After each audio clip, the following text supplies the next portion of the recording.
जय हिंद दोस्तों। बम और पिस्तौल से क्रांति नहीं होती। बम और पिस्तौल से क्रांति नहीं होती। क्रांति तो विचारों से होती है, विचारों की शान पर होती है, विचारों के तर्ज पे होती है। तो दोस्तों नमस्कार, मैं हूं चंदन सिंह और आपका मैं स्वागत करता हूं टेक्स्ट बुक जुडिशरी में। और टेक्स्ट बुक जुडिशरी का ये एपिसोड नंबर 3 है, कानूनी पिटारा का।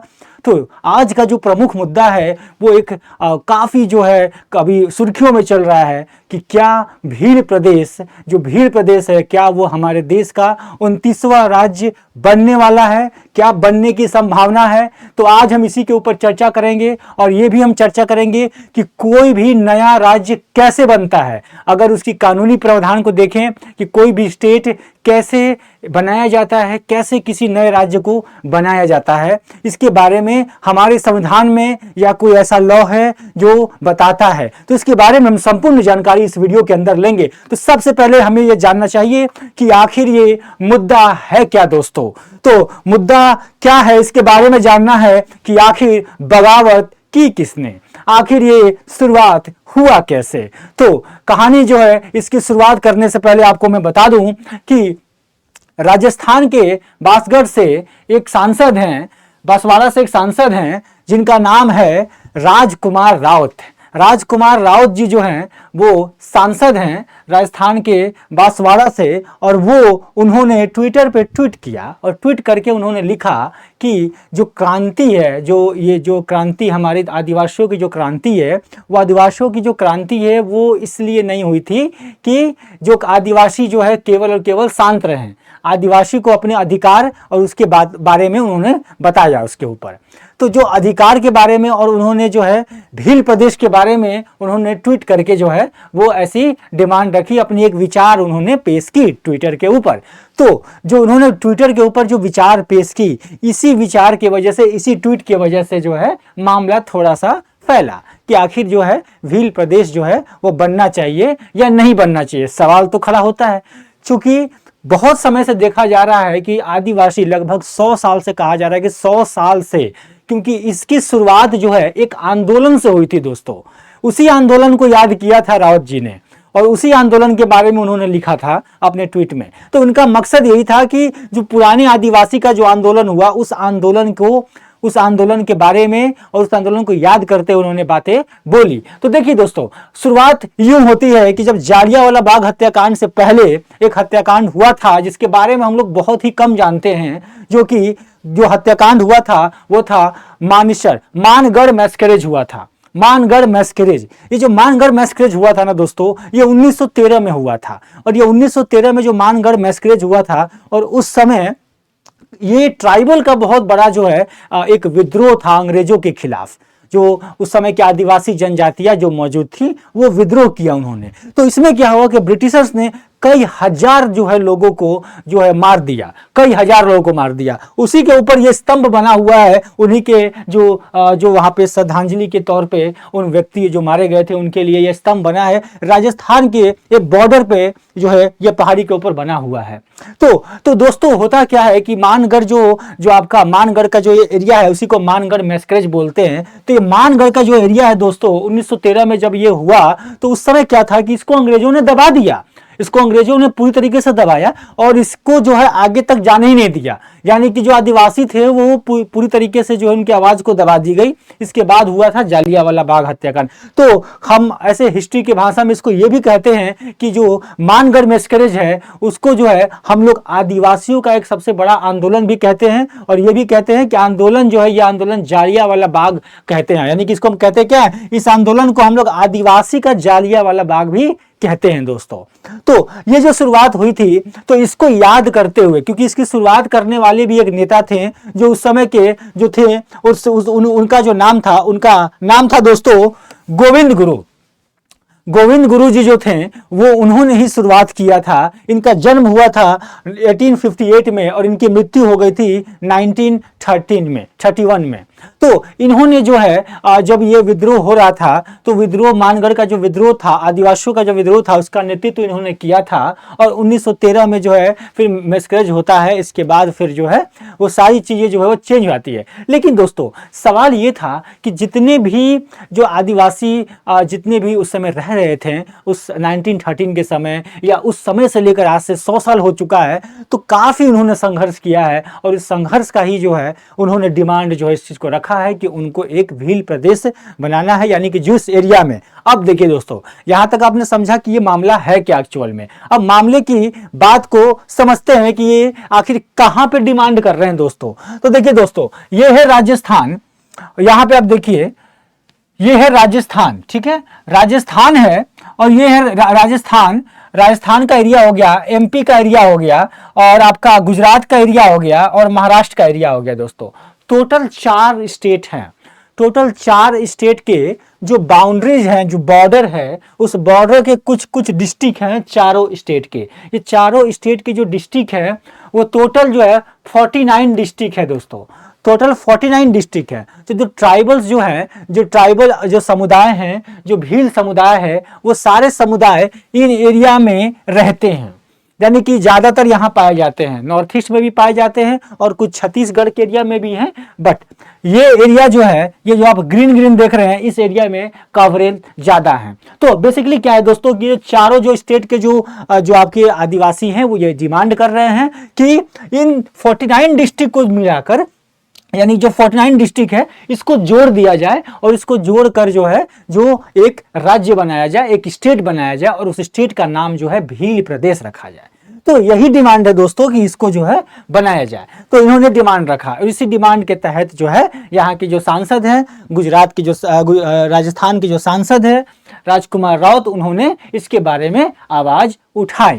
तो इसके पीछे एक पार्टी भी आता है दोस्तों, जो कि ट्राइबल से रिलेटेड पार्टी है, एक बाप पार्टी है, जिससे कि ये आपके संबंधित हैं। तो इन्होंने जो है बाप पार्टी के भी लोग जो है, इन्होंने ट्राइबल का जो है आह्वान किया और इन्होंने जो है ट्राइबल महारैली का भी घोषणा किया हुआ है। और इनका कहना है कि जो ये 4 राज्य हैं, इन 4 राज्यों की जो बाउंड्रीज, जहां पे ट्राइबल्स कम्युनिटी रहती हैं और जहां पे ट्राइबल्स चाहते हैं कि वो एक साथ मिलकर एक राज्य बनाएं और वहां पे रहें, तो ये उसका समर्थन में एक महारैली जो है वो आयोजित कर रहे हैं। तो जगह जगह इस तरह की जो चीजें चल रही हैं। लेकिन दोस्तों सवाल अभी भी खड़ा ये होता है कि इस तरह का क्या आंदोलन पहले भी हुआ है क्या।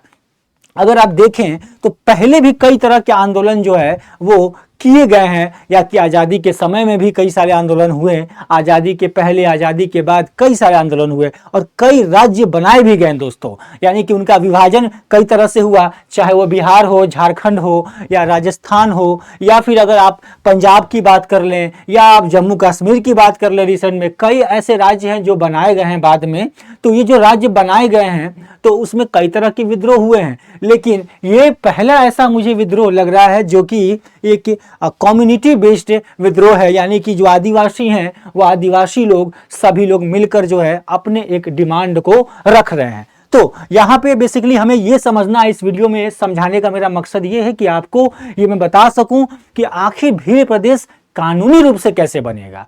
तो देखिए दोस्तों, अब मेनली क्या है कि ये 4 जो डिस्ट्रिक्ट हैं, इसमें 49 जो डिस्ट्रिक्ट है और जो 4 राज्य हैं टोटल, इसमें से ये सारे डिस्ट्रिक्ट है। मध्य प्रदेश में अगर आप जाएंगे तो मध्य प्रदेश का इंदौर, झाबुआ, शिवपुरी, मंदौसा, नीमच, रतलाम, घड़ा, देवास, बरवानी और खरगोगा, इसके बाद अलीराजपुर, ये सारा जो एरिया है, ये सारे जो जिले हैं ना मध्य प्रदेश के, ये सारे जिले को कह रहे हैं कि इसको डिमांड है कि भील राज्य में ये सारे डिस्ट्रिक्ट आएंगे। इसके बाद राजस्थान का भी ये सारा है, बांसवाड़ा है, बाड़मेर है, जालौर है, इसके बाद उदयपुर है, प्रतापगढ़ है ना, इसके बाद कोटा है, बांसवाड़ा है, ये सारे जिले हैं। इसके बाद गुजरात के भी ये सारे जिले हैं। इसके बाद सूरत वगैरह सब कुछ को कवर किया इन्होंने। और महाराष्ट्र इन्होंने नासिक, थाने, जलवाड़ा, ये सारे जो इलाके हैं ना दोस्तों, ये सारे जो जिले दिख रहे हैं आपको, ये सारे जिले जो है मैक्सिमम बहुल जो है आदिवासी इलाके हैं, यानी कि कई तरह के आदिवासी के जो लोग हैं वो यहाँ पे इन एरिया में रहते हैं। तो बेसिकली जो शुरुआत हुई है इस एरिया से, यानी कि इस एरिया से जब शुरुआत हुई है, यानी कि ये जो पूरा जो ग्रीन वाला आपको दिख रहा है शुरुआत हुई है, तो इसी के डिमांड को लेकर जो है भील प्रदेश बनाने की बात की जा रही है। अब सवाल ये खड़ा होता है दोस्तों कि ये भील प्रदेश अगर बनता है तो क्या ये सही है, क्या ये एग्जिस्टेंस में आ सकता है? तो बेसिकली इसको जानने से पहले हमें ये जानना चाहिए कि आखिर आदिवासियों की मांगे क्या है, प्रमुख मांगे क्या है। उन्होंने मांग किया है, सबसे पहला मांग उन्होंने ये किया है कि चार राज्यों के 39 जिले जो हैं वो मिलकर, यानी कि वो मिलकर बनाएंगे भील प्रदेश। ठीक है, यानी कि 49 जिलों को मिलाकर भील प्रदेश बनाया जाए। सबसे पहला डिमांड है आदिवासी जी का। इसके बाद दूसरा जो डिमांड है कि जो ट्राइबल एरिया है उसको 5वीं अनुसूची में, यानी कि 5th शेड्यूल में शामिल किया जाए दोस्तों। यानी कि जो ट्राइबल एरिया में 5वीं अनुसूची लागू की जाए, यानी कि जो ये भील प्रदेश बनेगा ना, इसके ऊपर 5वीं अनुसूची भी लागू की जाएगी, यानी कि स्पेशल राज्य का दर्जा दिया जाएगा। दूसरी चीज क्या है कि जनसंख्या के अनुपात में आदिवासी समाज को आरक्षण दिया जाए, यानी कि आरक्षण की भी मांग की गई है दोस्तों। इसके अंदर देखिए डिमांड को समझिए, क्योंकि कोई भी अगर आप क्रांति को देखेंगे तो क्रांति के अंदर जो डिमांड होती है दोस्तों उसको समझना बहुत जरूरी होता है। इसके बाद क्या है, जो एक आपका बागेश्वर एक बहुत ही पवित्र जगह है, वो का 80% भूमि जो है वो आदिवासियों के नाम पे होनी चाहिए, ये भी डिमांड किया है इन लोगों ने। इसके बाद अगला डिमांड है आदिवासियों का कि जो आपका सोने की जो खदान मिली है बांसवाड़ा में, वो खदान जो है उसकी नीलामी को निरस्त कर दिया जाए, यानी कि उसको नीलाम ना किया जाए, आदिवासियों के कब्जे में रखा जाए। और जनगणना में आदिवासी का धर्म कोड को प्रमुख जो है, धर्म कोड जो है वो प्रमुख रूप से जोड़ा जाए। जैसे कि जब आप फॉर्म भरते हैं या आपने कहीं भी देखा होगा, आप हिंदू, मुस्लिम, क्रिश्चियन ऐसा करके ऑप्शन देखते हैं, तो इनका कहना यह है आदिवासियों का कि यहाँ पे एक आदिवासी कॉलम भी होना चाहिए। ठीक है, तो यानी कि आदिवासी जो है अपने आप को कोई जाति या कोई ऐसा नहीं मानते हैं। आदिवासी मानते हैं अपने आप को एक प्रॉपर अलग ही धर्म मानते हैं। उनका कहना है कि उनका हिंदू, मुस्लिम या क्रिश्चियन किसी से कोई संबंध नहीं है, वो एक अपने आप में एक अलग जो है वो धर्म है, यानी कि अपने आप एक अलग धर्म मानते हैं। तो आदिवासियों ने जो महारैली का आह्वान किया है, उस महारैली के आह्वान में कि ये सारे पॉइंट जो है उन्होंने रखे हैं, इस चीज को उठाया है। उन्होंने कहा कि पंडितों के बताए हुए अनुसार नहीं चलेंगे। दूसरा चीज मंगलसूत्र ना पहनने और सिंदूर ना लगाने की बात है। इसके बाद अब से व्रत उपासना नहीं करेंगे, या हिंदू ना मानकर अपना धर्म मानेंगे। और इसके साथ क्या है, नया भील प्रदेश बनाने की मांग। तो ये सारी जो चीजें हैं ये आदिवासियों ने अपनी मांगे रखी हैं और इस महारैली का आह्वान किया है। अब हम आते हैं अपने मुद्दे के ऊपर कि हमारा मुद्दा क्या। हमारा मुद्दा दोस्तों ये है, इस वीडियो का मुद्दा ये है कि जितनी ये भील प्रदेश बनाने की जो बातें चल रही हैं, ये भील प्रदेश अगर सच में बनता है, या अगर यूनिटी होती है, अगर हर लोग अगर चाहें और मिलकर जो है बनती है, तो आखिर ये कैसे बनेगी, यानी कि इसको बनाने के पीछे क्या प्रक्रिया होगा, तो इसको समझते हैं। देखिए कानूनी रूप से अगर हम समझते हैं, अगर कि मान लीजिए कि ये प्रदेश बनने जा रहा है, जैसे कि झारखंड बना, जैसे उड़ीसा बना, जैसे बिहार बना, तो मान लीजिए ये भी एक प्रदेश बनने जा रहा है। तो कैसे बनेगा? देखिए प्रदेश अगर बनने जाएगा तो प्रदेश को, जैसे आपने देखा कि बहुत सारे, मैंने बताया कि आपको कई सारे ऐसे स्टेट हैं जो बनाए गए हैं, ठीक है, तो इनका विभाजन हुआ। देखिए बहुत सारे ऐसे तरीके क्या होते हैं कि या तो कोई स्टेट, अब आप देखिए समझिए, या तो कोई स्टेट जो है दोस्तों, एक तरीका ये है, देखिए मैं आपको बताता हूं। देखिए या तो कोई, जैसे मान लीजिए ये एक बाउंड्री है, या तो इस बाउंड्री में कोई एक नया बाउंड्री ऐड होगा, या तो एक ये प्रक्रिया हो सकता है स्टेट बनाने का। एक प्रक्रिया ये हो सकता है कि ये जो बाउंड्री है इसका ये एरिया अगर हट गया तो सिर्फ ये माइनस हो गया, तो मान लीजिए ये जो एरिया बचा ये एक अलग बन गया बाउंड्री। एक तो ये हो गया, यानी कि एक्वायरिंग भी कर सकता है और ये भी कर सकता है। तीसरा पार्ट क्या हो गया कि या तो हो सकता है डिवीजन हो जाए, ये एक अलग बन जाए, ये एक अलग बन जाए, तो ये भी जो है पॉइंट होता है। तो यानी कि दोस्तों कहने का मतलब ये है कि जो ये विभाजन है या कई तरह की जो बातें हैं वो बात करता है आर्टिकल नंबर 2 और 3, यानी कि आर्टिकल 2 और 3 जो हमारे कॉन्स्टिट्यूशन के अंदर जो प्रोविजंस दिए गए उसमें ये बताया गया है कि नया स्टेट का निर्माण किस तरीके से किया जाएगा। तो चलिए आर्टिकल 2 और 3 को देख लेते हैं।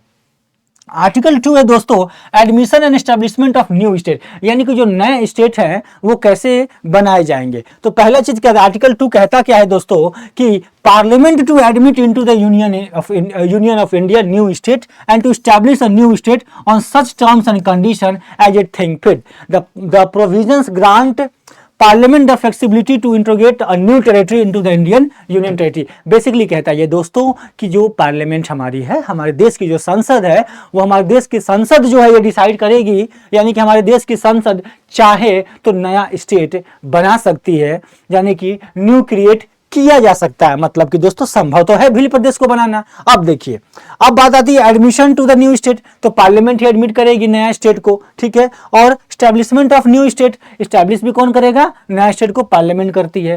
तो प्रोसीजर्स यही है। तो प्रोसीजर्स में क्या, तो स्टेट पार्लियामेंट जो है वो कर सकती है। आर्टिकल 3 भी बोलता क्या है, आर्टिकल 3 भी कहता है कि जो ऑर्गेनाइजेशन यानी कि रीऑर्गेनाइजेशन, जो इंटरनल ऑर्गेनाइजेशन होंगी, यानी कि जो इंटरनल ऑर्गेनाइजेशन होगी स्टेट की, it empower the parliament to form the new state and alter the boundaries area name existing.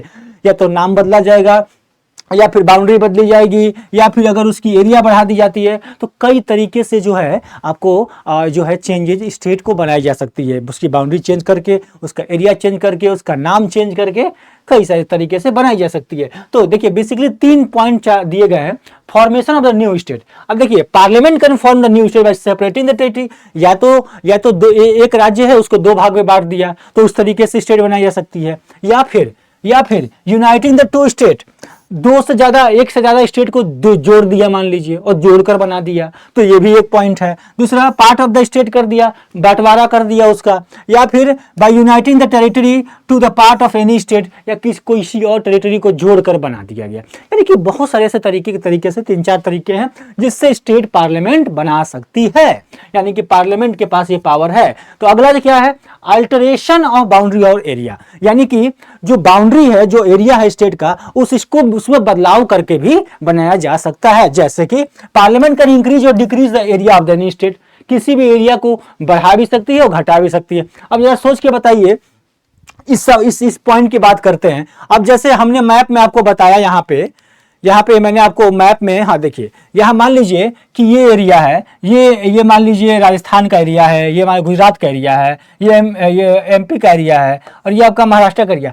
अगर इन चारों को मिलाकर एक राज्य अगर बनाया जाता है नया, तो एक राज्य तो नया बनेगा ही, और साथ में क्या होगा, हर एक स्टेट में से उनका लैंड भी तो जाएगा ना, इनका भी जाएगा एरिया, इनका भी बाउंड्री चेंज होगा, इनका भी बाउंड्री, यानी कि चारों ही स्टेट का दोस्तों बाउंड्री भी चेंज होगा, और साथ में ये चारों मिलकर जो है, जो 49 डिस्ट्रिक्ट मिलकर एक स्टेट भी बनाएंगे।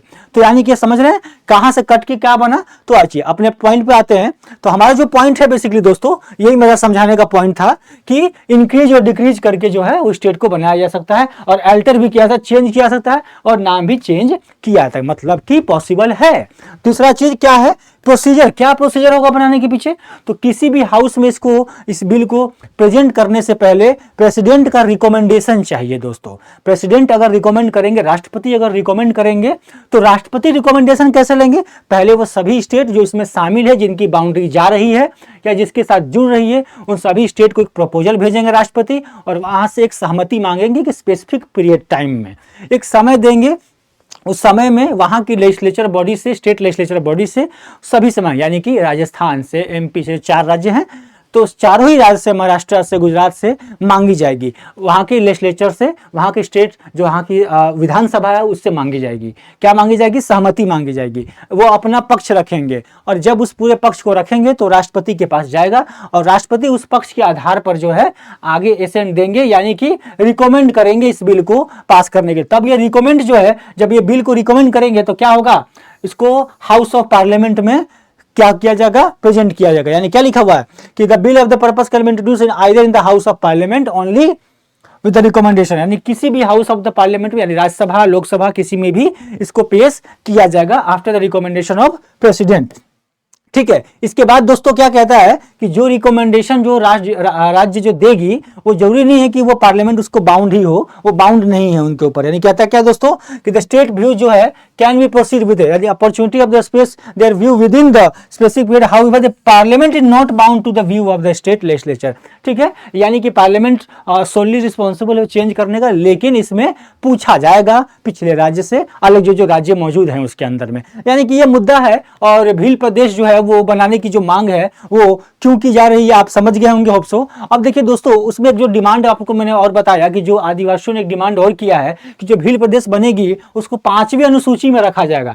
5वीं अनुसूची और 6ठी अनुसूची जिसमें आपने देखा होगा, देखिए मैंने यहाँ डायग्राम में आपको दिखाया है, जो ये पिंक कलर से दिख रहे हैं ये 5वीं अनुसूची के अंदर आते हैं दोस्तों, और ये जो ग्रीन वाले दिख रहे हैं ये 6ठी अनुसूची के अंदर आते हैं। यानी कि जो 5वीं अनुसूची विशेष राज्य का दर्जा जो दिया गया है, तो इस विशेष राज्य के दर्जे में शेड्यूल एरियाज हैं जहां पे उनको विशेष तरीके से जो है उनको आपको जो है बेनिफिट जो है गवर्नमेंट की तरफ से दी जाती है, और ये स्टेट है। यानी कि ये जो है 5वें नंबर के हैं, ये 6ठा नंबर अनुसूची का है।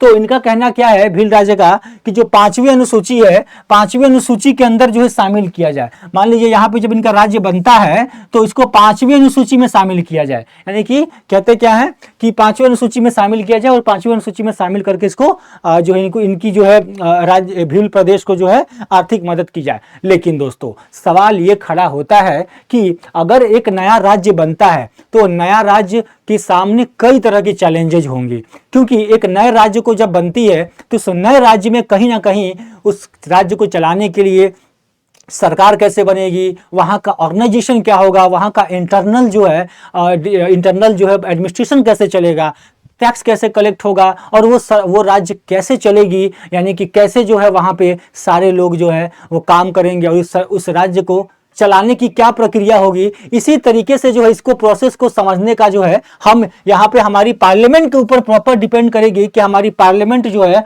वो किस तरीके से इस चीज को संभाल रही है या किस तरीके से इसको लागू करने का प्रयास कर रही है। तो हमारे पार्लियामेंट के ऊपर डिपेंड करेगा। लेकिन हाँ, अगर इसको सिंपल भाषा में बोले तो हाँ बिल्कुल ये पॉसिबल है दोस्तों, और ये पॉसिबल है, भील राज्य बनाया जा सकता है अगर हमारी देश की सरकार चाहेगी तो। लेकिन सवाल एक और खड़ा होता है दोस्तों कि भील राज्य की जो डिमांडेड हैं, जो डिमांड कर रहे हैं आदिवासी, वो एक साइड सिर्फ आदिवासियों के लिए तो सही है, लेकिन हो सकता है कि वहां पे और भी लोग रह रहे हों, अलग अलग धर्म के लोग भी रहेंगे, क्योंकि हमारा देश सेकुलर है और हमारे देश में किसी भी राज्य को धर्म के बेसिस पर या कोई एक ऐसे पार्ट के बेसिस पर नहीं बांटा गया है। आदिवासी अपने आप को धर्म मान रहे हैं, तो किसी भी तरीके से इस तरह का विभाजन जो है अगर किया जाता है या ऐसा बनाया जाता है तो हो सकता है आने वाले समय में कई तरह की बातें जो है वो सामने आए। तो देखिए सामने की बात है, हो सकता है इनके साथ इनके पास जो है हो सकता है आदिवासियों की बातें मान ली जाए, क्योंकि ये भी 100 साल से संघर्ष कर रहे हैं। क्योंकि देखिए अगर राज्य बनता है तो इससे अच्छाइयां भी हैं, राज्य अगर नहीं अगर बनता है तो इससे कुछ बुराइयां भी हैं। तो दोनों ही पक्ष है इसके सामने। तो लॉ के प्रोविजंस को आपने समझा और आपने ये भी समझा कि राज्य कैसे बनाया जाता है और इनकी डिमांड क्या है और क्या क्यों बनेगा भील राज्य, और या क्या बनना चाहिए या नहीं चाहिए। आप कमेंट करके बताइए और ज़्यादा से ज़्यादा शेयर कीजिए इस वीडियो को, लाइक कीजिए, कमेंट कीजिए, और जय हिंद जय भारत।